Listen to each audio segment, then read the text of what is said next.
আজ তো ধর্ষকের কোনো বিচার হচ্ছে না, ধর্ষণ হচ্ছে পাইকারি দরে, বিচার হচ্ছে না।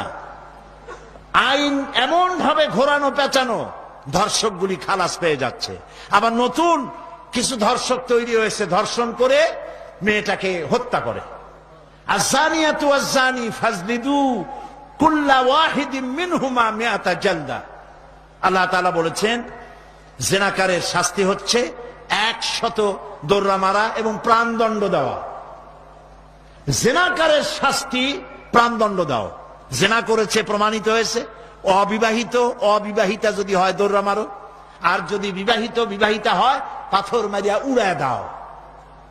আজ তো ধর্ষকের কোনো বিচার হচ্ছে না, ধর্ষণ হচ্ছে পাইকারি দরে, বিচার হচ্ছে না। আইন এমন ভাবে ঘোরানো পেঁচানো, ধর্ষকগুলি খালাস পেয়ে যাচ্ছে। আবার নতুন কিছু ধর্ষক তৈরি হয়েছে, ধর্ষণ করে মেয়েটাকে হত্যা করে। নাউজুবিল্লাহ, বলেন নাউজুবিল্লাহ। এগুলো মানুষ না, এগুলো জানোয়ার। মনে রেখো, তুমি যার মেয়ে, কারো মেয়ে অথবা কারো বোন অথবা কারো বউকে যদি এইভাবে বেইজ্জত করে থাকো, তোমার বউ, তোমার বোন, তোমার মেয়ে অক্ষত থাকবে না।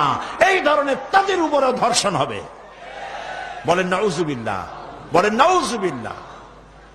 অশ্লীলতার প্রচার প্রসার যত বেশি হবে, জেনা ব্যভিচার তত বেশি হবে, ঠিক কিনা? তারপরে ডিশ এন্টিনার মাধ্যমে হাবিজাবি ছবি এগুলি দেখানো বন্ধ করতে হবে। বিবাহ সহজ করুন, অশ্লীলতা বন্ধ করুন, জেনা ব্যভিচার ধর্ষণ এমনি কমে যাবে।